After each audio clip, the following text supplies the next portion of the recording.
Hello, I'm Dr. Pierre Simon, and it's wonderful being back with you as we talk about issues in people's lives. In helping you helps me. Every time I work with clients, I always learn a little something new. There's always room to grow. Today, we're going to talk about codependent strategies.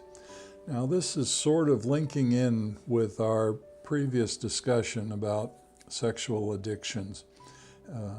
And I wanted to bring this in at this point because so much focus is placed on the other person, the individual with those problems, and there's not enough focus placed on the partner, the loved one, the spouse, and it can be a man or a woman. Yet they give up themselves because of their love or because of survival. So we're going to bring this into this discussion today. I want you to know that at New Horizons Institute of Counseling, we are for healing, peace, and harmony. We believe that God has given us all the tools. We need to use them, and in using them, it takes practice. But in practicing, we get better. It becomes more automatic. And no matter what problems come our way in life, we have the tools to help us. Let's reach out and grab those tools. You don't have to be a perfect person to do that. But the more you practice those things, the better you get at it. And in this case, where we're talking about codependent strategies, that's when a partner's troubles turn into yours. It's no fun. Yet you're trying your best to do the best you can in helping your partner, in loving your partner, and in maintaining the integrity of the relationship. Yet with codependency, there's a fear. And that fear is the relationship may dissolve. Codependency is when a loved one, or let's say even a close friend, becomes so involved in a severely dysfunctional person that they start developing similar impaired mental processes one way or another. They start overcompensating. They start doing things to save the marriage or save the relationship or even save the person. We can't save others. God is the one who's in charge of that. But we can help. We can pass along things that can be helpful, and we can set boundaries that are helpful. But an example of this coming out of the sex addiction episodes would be co-addiction, where a spouse feels trapped in this relationship where there's an individual that is behaving in maladaptive or extremely bad ways, causing a lot of upset to the loved one, but perhaps even victimization to others. And yet the focus becomes, how do I save the marriage? How do I save the relationship? How do I keep my partner, my good friend, or my lover from getting in trouble, from being taken away from me, from going to jail, from whatever it may be? How do I stop that? And they begin to turn into ways, doing things that they would have never done before. And sometimes co-addiction occurs when that partner takes on the identity of the other and begins to behave in very similar ways and begins to think in those similar ways. in hopes of preventing the relationship from dissolving. And oftentimes when I talk to someone like that and they look back on it, they just kind of shake their heads and they say, I don't know why I did that, or I don't know how. I look at that and I see that wasn't me. That wasn't me. How could I have done such things? How could I have gotten involved in such ways? It wasn't them.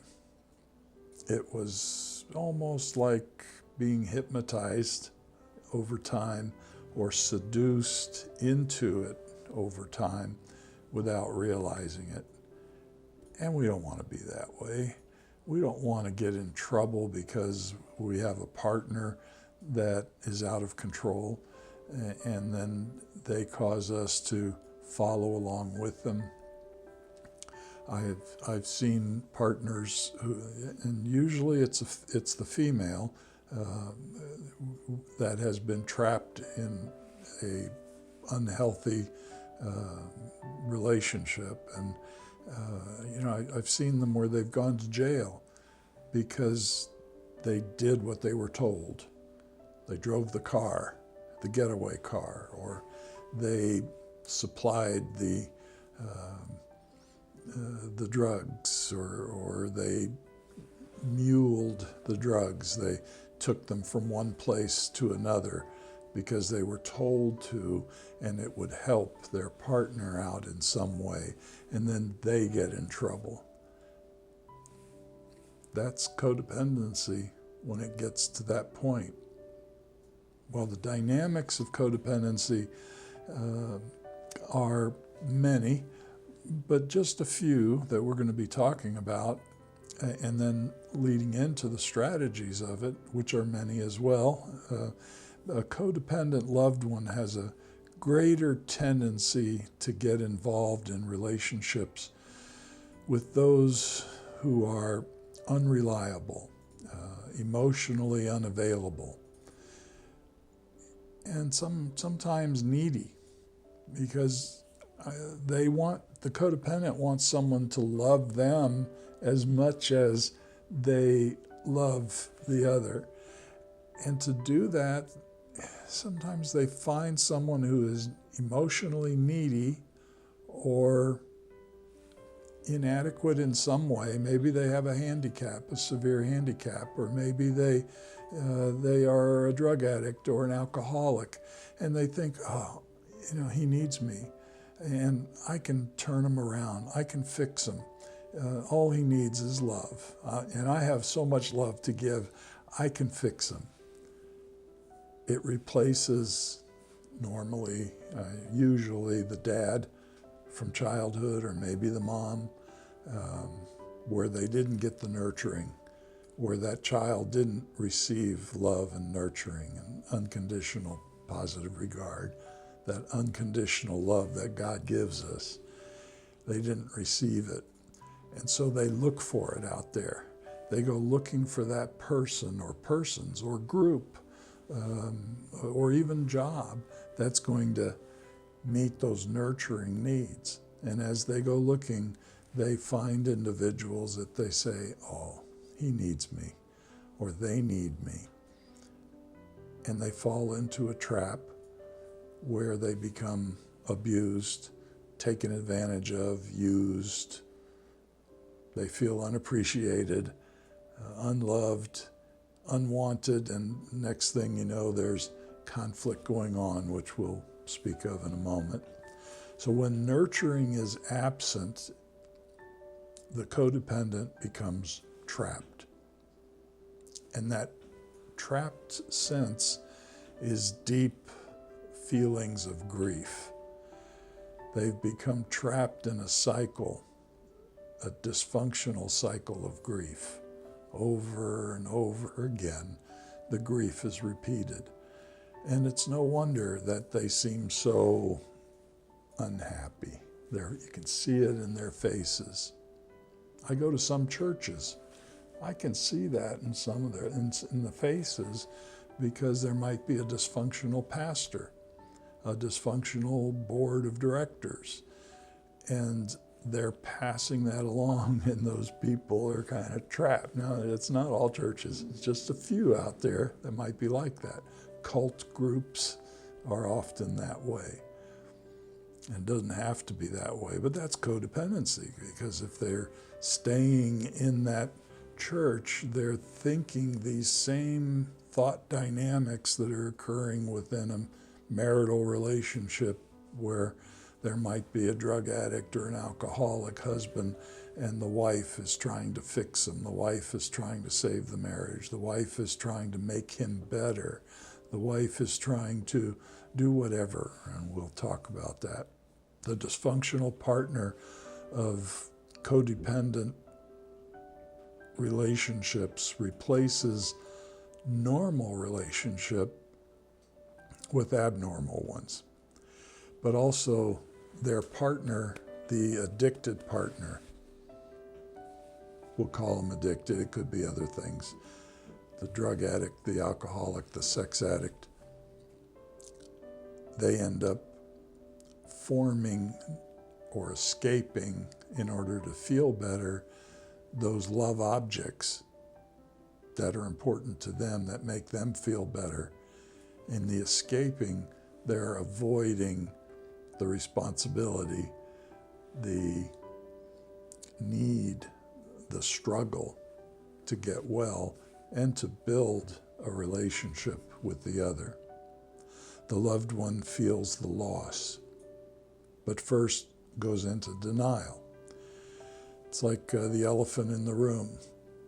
So codependents will deny up and down, oh, no, he's fine, he's wonderful, isn't he? He's so great. You know, they're looking for the one good thing that that person might have, and they over-focus on it because that's all they got.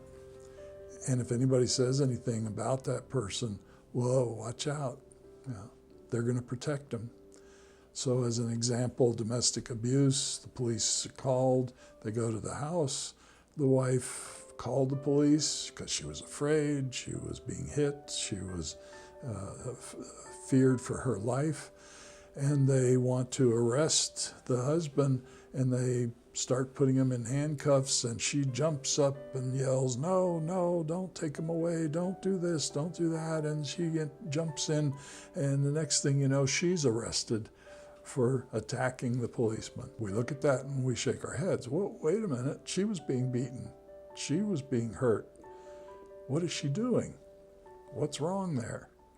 And policemen know that very well. I used to be a police chaplain, would go out with the policemen in their vehicles on different rounds.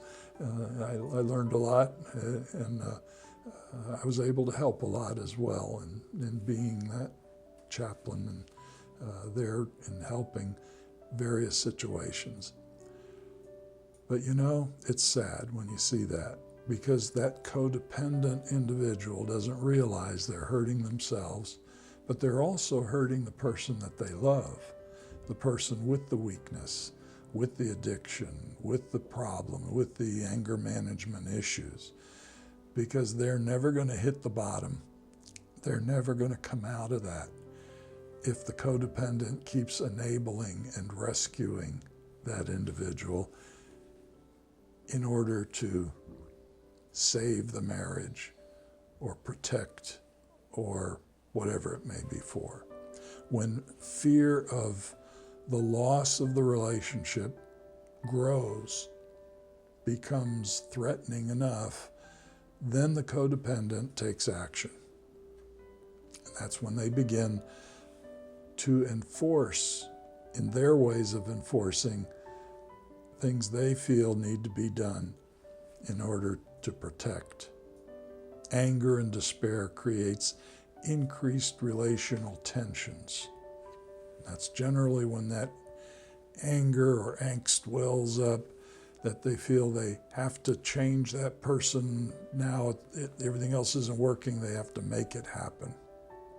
Increased efforts to forestall the loss will pressure the partner into more abnormal behavior to escape the stressful reality of home or the relationship or whatever's going on. Here the codependent is trying their best to fix, to help, but in trying their best, it's applying more pressure to the one who needs the help. That pressure is because they're still fighting it. They're not ready. They haven't hit that bottom yet. They don't want to hear those words of, you've got a problem, you need to change, you need to fix this. This is important. If we're going to keep the marriage, you need to do this. You need to do that to help our children. You need to the sick person in the relationship, all that's pressure because they're not ready for responsibility. They're not ready to grow up. They're stuck back there in teenage years, emotionally, relationally. And we can't pull them out of that. They have to hit the bottom. They have to be ready. It has to come from the inside out to start growing and catching up to their chronological age. The codependent takes actions which are self-destructive, degrading, and counter to the codependent's morals and values. Not unusual as a Christian counselor to see a woman who loved the Lord for many years, who was a churchgoer, who took part in activities, who helped others, and so on, get married to someone with those kinds of issues and suddenly drop out of church, drop out of doing those good things, drop out of helping others, and so on, because it was causing problems at home.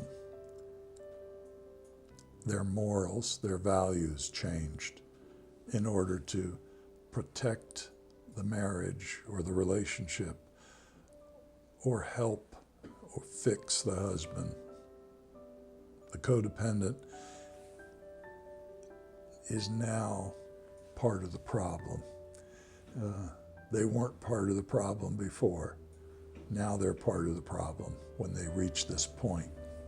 Codependents go to extreme lengths to preserve the partner's exterior world. And we've talked about the exterior world in the sex addiction episodes. That exterior world is how everyone sees them and protecting their image and so on.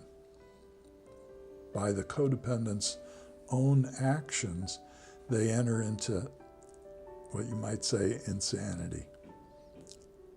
But what's insanity? Doing the same things over and over again and expecting change, expecting something to get better. You know, that's not sanity, is it? You know, whoops, this isn't working. Well, let me keep doing it again. No, change. I got to break the cycle that's occurring. Have to stop that cycle. So you have to break the cycle somehow.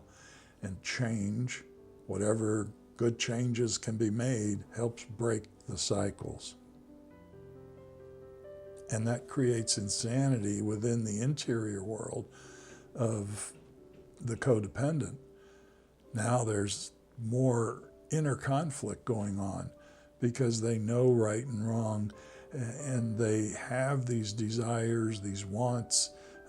They want to save and preserve, but it seems like at every effort there's more conflict, there's more disruption, there's more fracturing of the relationship. Their reality is becoming distorted, and the world starts to become abnormal. Well, the codependent then overcompensates in order to fix things. The codependent tries to provide and control everything at this point, everything within the relationship without addressing their own needs, their own desires. The codependent has set themselves up for continued unfulfillment. And yet all they wanted was to be loved. All they wanted was to give love that would be received. All they wanted was happiness. And for one reason or another, they're having to fight. They're overcompensating now in order to get what they want, which never occurs.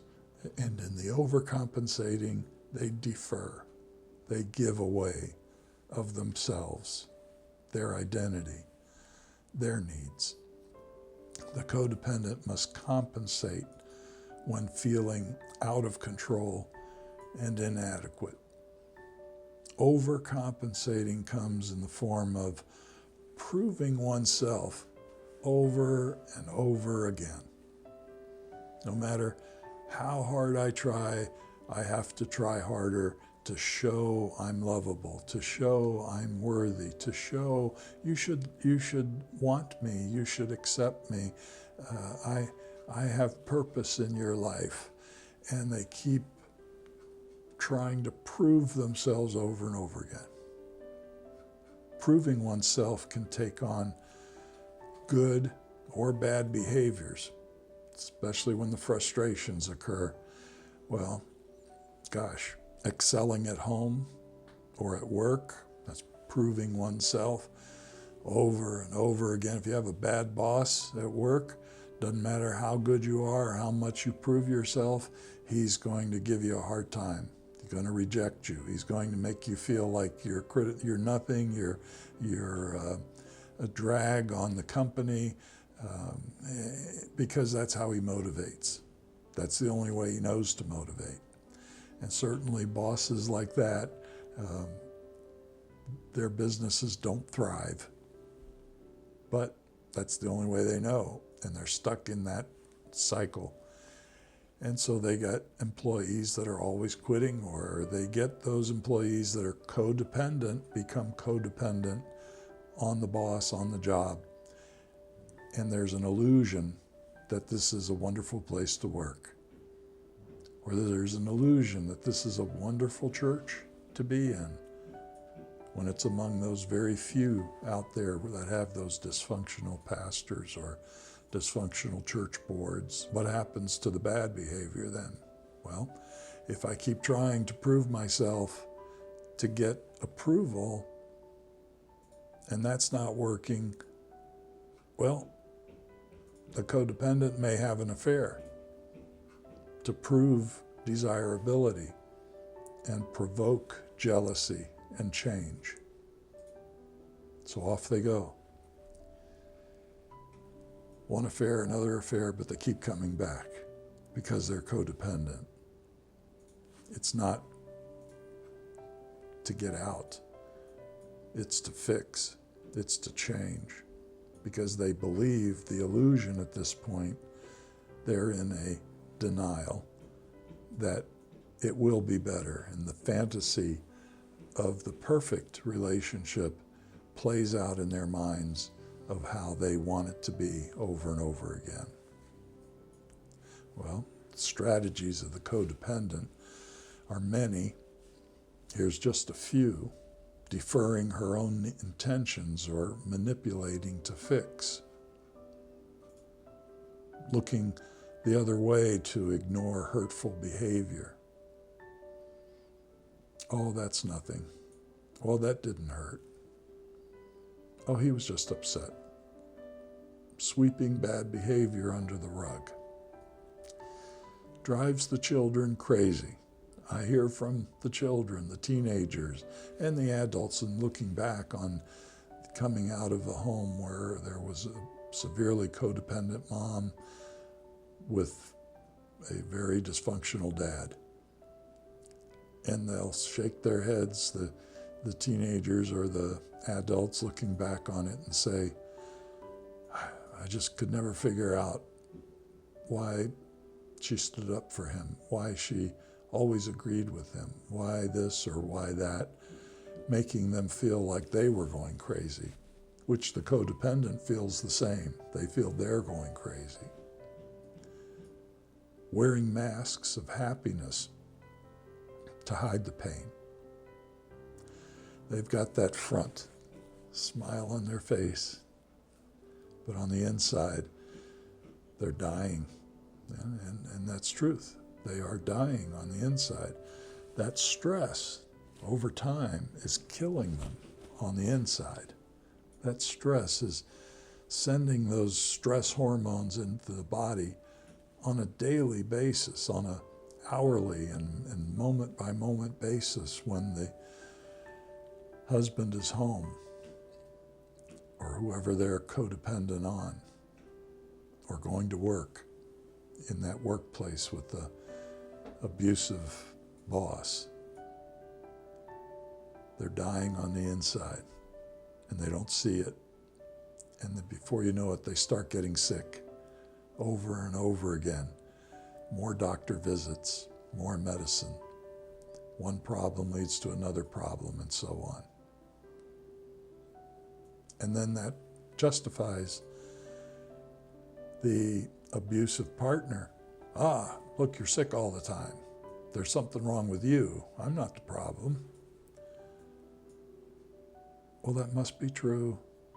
I am sick all the time. Yes, I'm a burden. So the codependent accepts that because they're in denial. They accept it as true. And they keep trying to keep up the appearances to avoid conflict. They accept repeated disrespect as being deserving. They allow personal standards to be compromised. They fault themselves whenever anything goes wrong, especially if that partner did something wrong. Oh, that must have been my fault. That chair shouldn't have been there. I put it there. I'll move it to another location.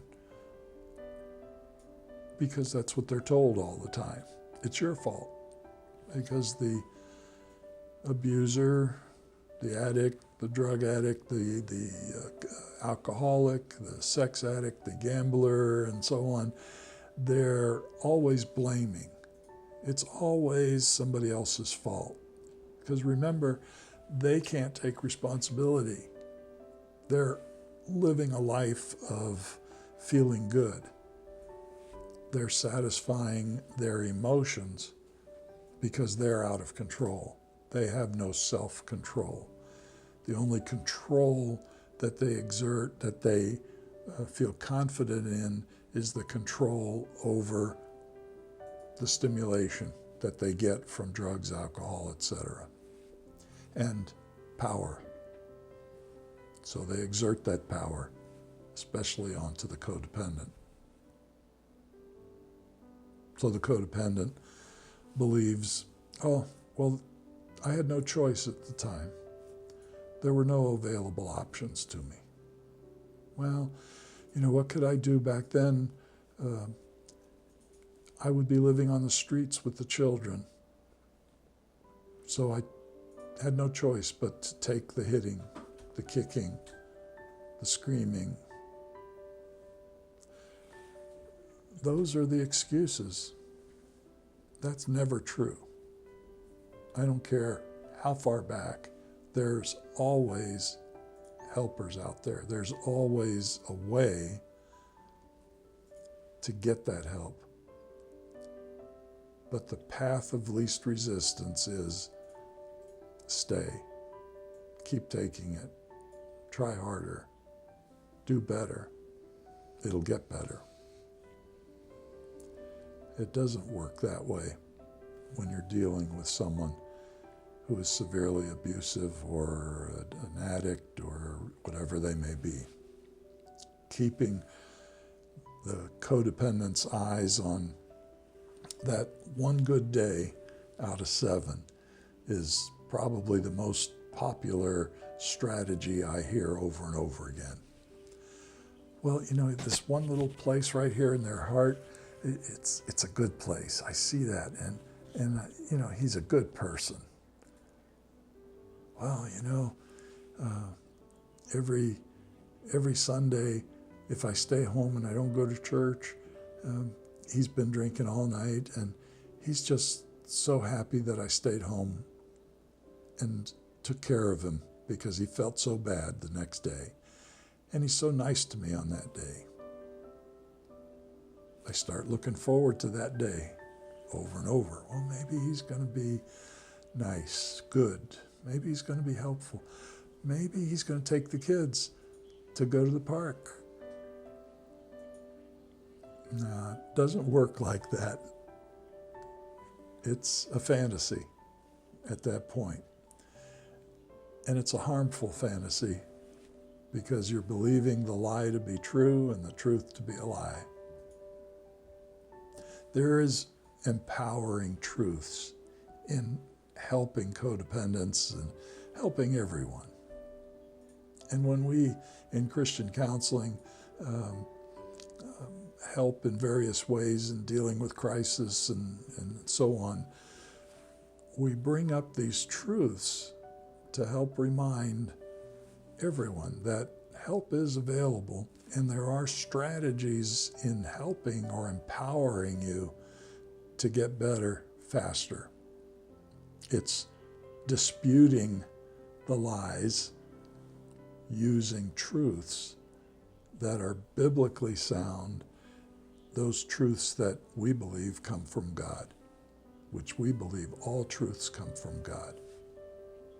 In Jesus Christ Messiah, I have a supplier of all my needs. My unmet needs I can get met by fixing somebody and changing their circumstances, and they'll learn to love me and meet my needs. You can't rely on others to meet your needs, first of all. That's the most important thing to recognize. The minute you start relying on someone to meet your needs, you're going to be disappointed. It's going to fall short. They're not perfect, by the way. They make mistakes, and when they do, the unmet need wells right up, and before you know it, there's unhappiness and there's overcompensation. He gave us safe helpers, God. God gave us safe helpers to walk through every difficulty. We're not alone. Very often, when I get someone in who says, I was all alone, I had no one to turn to. He wouldn't let me out of the house, or he wouldn't let me go shopping, or he timed me every time I went to the store. And if I wasn't back at the time he thought I should be back, there was hell to pay. What kind of life is that to live? Is that relationship? It's not genuine relationship. It's dysfunctional. It's painful. If it's that way, then we know it's not from God, and it is not supposed to be that way. It doesn't have to be that way. We have spiritual weapons of a divine nature, divine power, to regain self-control and open the doorway to safety, security, and significance. But we have to reach out for that divine power by calling on God through Jesus Christ in receiving what he has to give us and acknowledging I've made a mess of my life. Look at what it's turned out to be. I'm powerless to change it or do anything about it. I need that helper. I need the source of all help. I need God. And I surrender myself, my will, because my will has made a mess of things. I surrender my will now to you, God. And then God gives us the manual, the Bible. Here's the manual to follow. Here's your textbook in helping you to learn to gain the divine power in changing those things in your life. The sons and daughters of God are peacemakers, not troublemakers. That's how you know, wow, God's in me. I'm working harder at peacemaking, but I'm also more aware of boundaries that I need to set in protecting myself, in helping me to stay the course, in going in the right direction in my life. And a peacemaker doesn't overcompensate. They trust in God for those things they don't have the power to change. Be a peacemaker. Look up things on codependency. Deal with it if you feel you are, or if you have a good friend that is. Pass some seeds. Give some seeds of truths. And things will get better. With God's help, everything is possible. I hope this has been helpful for you. If you think this has been helpful in some way, please press the like button below. And there are some references below also that you can use. God bless. We'll see you next time.